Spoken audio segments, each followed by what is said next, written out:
Hello and welcome to GuyLogicGaming. My name is Temko and this is Shadow Tactics Blades of the Shogun, a real-time stealth tactical game developed by Me Productions and published by Dale Entertainment.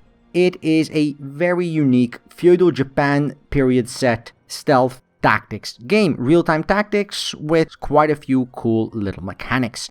Now, before we dive into the options menu and then into the gameplay, there's two things I'd like to mention. First is that the game has a demo available, and you can check that out on Steam. If you are so inclined and you see this review and think, I like this game but I'm not sure yet, go ahead and check out the demo. It does provide a pretty decent impression of what the game will offer. Obviously very limited, but it is pretty decent. The second thing I'd like to mention is that the game is quite difficult, and on the higher difficulty setting, I struggled quite a bit with completing some of the missions, which dampened my enjoyment considerably. So I do suggest lowering the difficulty unless you are someone that really enjoys that sort of thing, because once I lowered the difficulty, I found myself enjoying the game quite a bit more, and it really opened up more possibilities to complete the mission as opposed to the one or two I could discern during the hardest difficulty settings. I now sometimes had upwards of a dozen ways of doing certain tasks, which for me obviously is a much more interesting perspective than the other one. But your mileage may vary, so let's go ahead and dive into the options menu. As always, if you are not so inclined, you can skip straight on ahead. There is a link in the description below, skipping you straight to the gameplay. Options-wise, the game has a pretty decent set of video options. The one critique I have is that AA doesn't have a tooltip, whereas texture resolution does. You can obviously change texture resolution. This is something that console games have been doing a lot lately, and I do approve of it, where it renders the resolution at a lower scale compared to the actual resolution you're rendering. I do like this quite a bit. And then it has most of the options you have available, and you can change these as you deem fit. The game's performance is actually pretty much perfect. I could run this game at any time on max settings, mostly on 80 to 100 FPS, without any issues whatsoever. It would dip below 80 obviously a little bit, but never below 60, so that is a good indication. And the game is not fast-paced or anything like that, and it does look quite nice, but not amazing. And I'll show you that when we start the gameplay. Obviously, you can change on full screen on or off, and then VSync. If we head over to the gameplay segment, you'll see that it has a colorblind mode, which is quite good. It also has some changes for scroll speed, gamma correction, and the view cone of enemy visibility. I like it the way it is at 100. You can change the outlines for enemies and interactive objects if you are not sure you can see them properly. This is pretty good. I like that this is in. Very good. And most importantly, you have the reminders on screen to save the game frequently, because the game has a quick save system and you can reload quite a bit, and it is a stealth tactics game. You'll be doing that quite a lot. But the game has a save reminder. It basically pops up after a minute on screen saying, hey, you haven't saved in over a minute. Are you sure you want to keep doing that? Or you want to save the game and then you can change back to this exact point. Pretty damn good. And then have some in-world text, how to stand up, and other options so you can customize the way you want your characters to act. Pretty good. Audio-wise, the game has 4 volume sliders, one for master and some for the others. Overall pretty good, and the game has voice language English as well as Japanese. I have to say that the voice acting in this game is really solid. I have no complaints at all.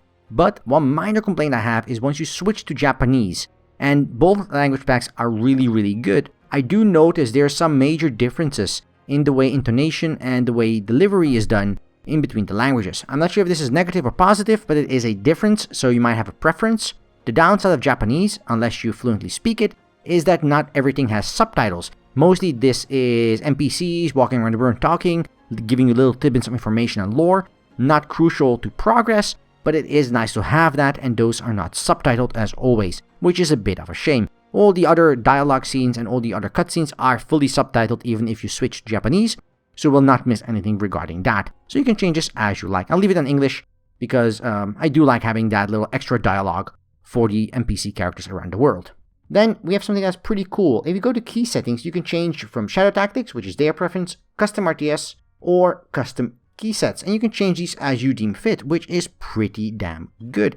The amount of key sets you can set in this game is really phenomenal, and I do really like it. And I would suggest checking them out and going around and changing some to your own preference, because not all of them are equally good. For example, selecting skills ASD, FG is a little bit weird when we are all used to MOBA titles with the QWERTY tire for Q, W, E, and R for your various skills. But you can change that around as you deem fit if you don't like this. There are some good reasons to have them on this binding, and the game has a more intuitive way of doing things if you are so inclined. but even so, you can change it as you deem fit, even with a secondary binding. No complaints here at all, really solid. So overall, the game's menu and as well as the gameplay overall in terms of key bindings, in terms of options, in terms of presets, all of that is phenomenal. This is a very solid PC build with a very good set of options for a wide range of systems and users. I really do approve. So, without any further ado, let's go ahead and dive into one of the missions and show you a little bit of gameplay and talk to you about all of that. So the first thing you'll notice when you load up a mission is that the load times are pretty long. The game does warn you of this, but they are still humongously long. In fact, I'll skip this one because it is over a minute long. And this from an SSD is not okay. I'm not sure where this issue comes from because in-game, if you press F8 for the quick load function or you just load up a previous save from the menu, this issue is not apparent. But if you load up a different mission or you load a mission for the first time when you load up the game, then the load time is excessively long. And while this doesn't impact the actual gameplay, it is still very annoying to look at our load screen for over a minute. I do not approve of this, but such is the case. Now, other than that, as I said, the game's performance is pretty stellar. No issues whatsoever, no slowdowns, no frame drops, nothing of the sort. And it is not a fast-paced game as it is. It is a pretty slow-paced and methodical game as you'd expect from a stealth tactics game. And the game does look pretty damn nice. And in this very first mission even, you'll notice that the grass is a little bit on the brownish side. It is a low setting sun. You see the shadows stretching a little bit longer. And all of this is very deliberate. It's not just, oh, it's a grassy field on a cliff. No, it's clearly autumn. It is clearly the end of summer. It is clearly a low-hanging sun. There's definitely stuff here that's happening and all the colors are a little bit muted because of it. But in a different map that takes place in winter or that takes place in height of spring, the color scheme is slightly different and this attention to detail does the game great good. I do really approve of that. And other than that, the game's graphical style is pretty consistent throughout the time. Obviously, it is set in a very specific time period in Japan, which does lend itself quite well to the fact that this game has a very coherent gameplay style. The characters have a very coherent way of speaking, of interaction. There is no inconsistencies here. And obviously, because it is modeled after a real-world period with good documented history, it's pretty good that they've held onto that. The visual style of the game is mostly very clear. And in a stealth tactics game, or any tactics game for the matter, it is very important to have very clear visuals on where what is and where certain actions might trigger or do. It is never fun to play a game and then find out that the bush you're hiding is not really a bush but part of the scenery, or the box you think is high enough to hide you behind isn't. And I've had zero issues with that with this game, which is a very positive thing. A fence will hide you, a bush will hide you, a rooftop will hide you provided you are crouching. If you stand behind a tall caravan and you stand up, you'll visually see your character being shorter than the caravan and you can stand up and not be seen there. And the same goes for the various characters and NPCs.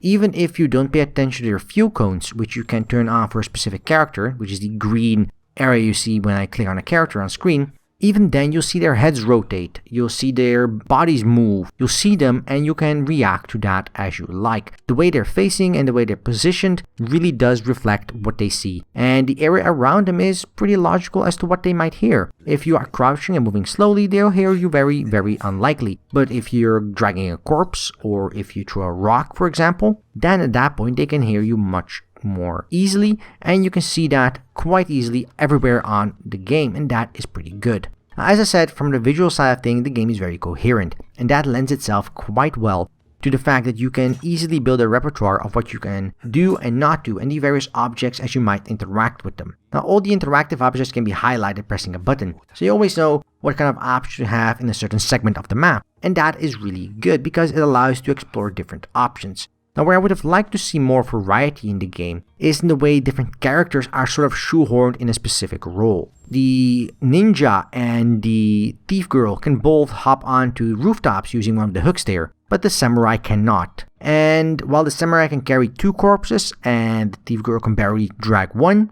these minor differences are pretty okay, but because the way the game is structured, it requires certain objectives to be done, for example, through a rooftop, or it requires certain objectives to require a character to kill 2 characters at once, and the only one that can do that is the samurai. So it does shoehorn characters in a very specific role. And while on one end, it does require you to think ahead and strategically place your characters around the map to perform the objective, on the other hand, it does remove a little bit from the freedom a player might have in choosing how they wish to complete the level on their own. Do they want to see if they can do it just with a ninja, leaving all the other characters behind? Do they want to do it in the most optimal way, using multiple characters? Or do they want to make it harder for themselves by, for example, using a thief girl to kill multiple enemies? Sadly, not all of this is always allowed, and it doesn't always work the way you would want to do in regards to certain characters and certain actions, and that is a bit of a shame. Another minor thing that annoys me personally is that you can't always see where your character will interact from with a specific object. Now, if you press a lever, you'll probably be interacting with that lever, and if you try to use a winch, you'll probably be using that winch. But there are certain objects in the game world where you might interact with them and you think, okay, if I interact on the left side, these guards on the right side won't see me. And then your character, when you press the interactive button, will willy-nilly go over to their visual view code and cost you a quick save back. And if you just quick save before that, which you should, not an issue. But if you're like me and you forget to quick save quite often, even with the warning on screen, that is a bit more frustrating. It's not a major gripe because nearly everything else is very clearly displayed and shown as interactive objects, but there are a few minor things here and there that do annoy me a little bit. You get used to these because, again, the visuals of the game are very consistent and everything is clearly communicated, but the first couple of times you come across that isn't as fun. So, moving away from the visuals and the way they interact with gameplay, let's talk about actual gameplay. As I said, you can have up to 5 characters, and depending on the mission, you'll have 1, 2, 3, or all 5, basically. And each character has 4 sets of abilities. As I said, A, S, D, and F, as well as the G ability, which is something slightly else you can use to heal up a wound. Depending on the character, they have different hit points, so even though it's a stealth-action game, on lower difficulties, you could get away with getting hit once or twice. Though there are certain risks and certain negatives associated with that at the end of the level, where you get tallied and get a point score, and see whether or not you've earned certain badges and achievements. I would personally suggest just quick saving every time you want to do something and then reloading the game if your character gets spotted, because I feel in a stealth action game, rushing forward and just sort of muscling in through it isn't the best way to play the game, and it does detract a little bit from the gameplay. But if you are not that into stealth action games, or you're just not that good at stealth action games, or you just want to try something else, you can do that.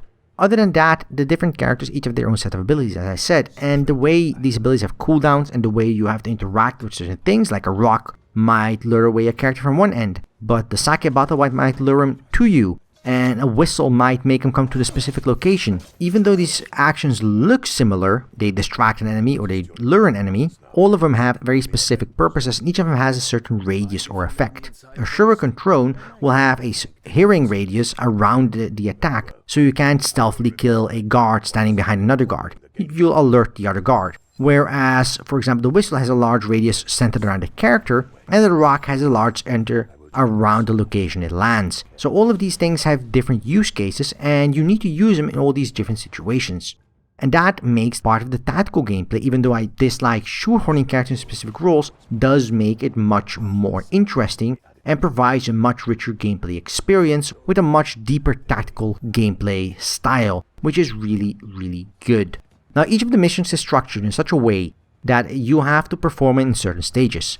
The mission I'm playing right now, which is also the first tutorial mission, stages that you first learn a few basic components, then it stages that you unlock the door, then it stages that you reach a certain threshold, and then it stages that you take, for example, a certain barrel. And each stage of the game and each stage of the level unlocks a new set of challenges. So it's not that the game is locked away saying, oh, this is the map, this is the level, you're free to roam, good luck. While in theory you could do that, the way the levels are structured is that the game expects you to perform certain objectives to reach the next step. And that is pretty good. It allows for a very cool multi-tier mission system, which makes the missions much more interesting because it requires you to think ahead, and it also requires you to carefully and methodically perform certain actions, especially some later missions where you might have to act with multiple characters at the same time, making certain actions immediately. There is a system in that as well, where it allows you to queue up certain actions for different characters. For example, you have 2 enemies and you have 2 characters and they are opposite sides of a room and you want to kill both of them at the same time. You can position your characters in such a way that they are all stationed near their intended target, and then you can trigger a action at the same time. And this also allows for a more interesting gameplay experience because it allows you to think ahead, and it does really work into creating a much more immersive gameplay experience. And the game does not miss an immersion at all, especially in the sound. The game, as I said, visually is a very coherent style, and that already helps. But the way the characters interact and the way the story progresses and even the way enemies interact, coupled with the very well done voice acting and the way the game sounds and the way the game overall looks, which allows for a very cool, compelling gameplay experience on top of that, even though the gameplay mechanics aren't vastly complex. Yes, the enemies have a few cone, and it's mostly around hiding in a bush or hiding in a cavernous track or making sure the enemy doesn't see your footsteps in snow. All of these are pretty basic things because the game combines them with very good level design and very good mission compelling objectives that force you to think outside the box, and it allows for multiple ways of solving a mission. You can run and gun it, you can do it very forcefully like I do with killing most of your opponents, you can fully stealth it and see if you can go around never meeting an opponent or never killing an enemy. You can go around and using various world objectives around them. You can set fire to certain buildings, you can use an ox to kick an opponent, you can make a cart fall down a hill, you can use a cannon and blow up your enemies instead of cutting them down first. There is a myriad of options you have in creating certain actions, and that is really good. So overall, Shadow Tactics creates a very cool stealth tactics game that has several layers of replayability on top of the multiple difficulty levels. Obviously, you can replay the game multiple times on multiple difficulties, but beyond that, you can also replay various missions to see if you can get various badges and objectives and certain various different ways of performing a level. For example, the very first level, there is a way to complete it without killing any enemy, and I would have liked to do that. So what I will probably be doing is replay the first mission after I've done it once or twice, and then replay it again, trying to stealth through everything without killing a single opponent. Can I do it? I don't know, but it is an interesting challenge, and it allows for very interesting gameplay as well as longevity. Overall, really solid. So Shadow Tactics, as I said, is a stealth tactics game, and the stealth part is pretty important. It's a very slow, methodical game, and if you're not into very slow-paced or very methodical gameplay styles, this, I dare say, is not the game for you. And we've seen these kinds of games often evolve or devolve, as you would, into pure action games. Games like the Hitman series in Absolution, which is one of my favorite Hitman series, did deviate quite a bit from the original stealth-based approach. The same goes for the latest in the Thief series. Thief was a very methodical stealth game, and the current version is more of a stealth action game. And while some people enjoy that, such as me, and many other people will not, and these people are more interested in a more pure stealth experience, Shadow Tactics provides much more of that stealth experience and much less of the run and gun experience you'd expect from some of the more newer stealth games that have come to market. So if you're interested in a stealth game, interested in tactical gameplay, then Shadow Tactics might be the game for you. If you're more interested in just completing the objectives and killing a bunch of dudes, then you might want to check out the demo and see whether or not this scratches your itch. The levels take between 20 and 50 minutes to complete, depending on your speed and how you do certain objectives and how fast you figure out certain tactics for the game. And overall, the 13 levels are very well put together and deserve at least a single extra playthrough depending on your preference. So, if you are interested in Shadow Tactics, you can check it out on Steam. It comes out on December the 6th, and you can find the link in the description below to them. So, thank you for watching. If you liked this video, press the like button below. If you didn't like this video, there's a dislike button for exactly that purpose, and leave a comment. Tell us what you liked, tell us what you didn't like. We want to hear back from all of you. And if you want to see more content like this as we wrap up to the end of the year, press that subscribe button down below and we will deliver. And until then, I wish you a good day, and until next time, right here on GuyLogic.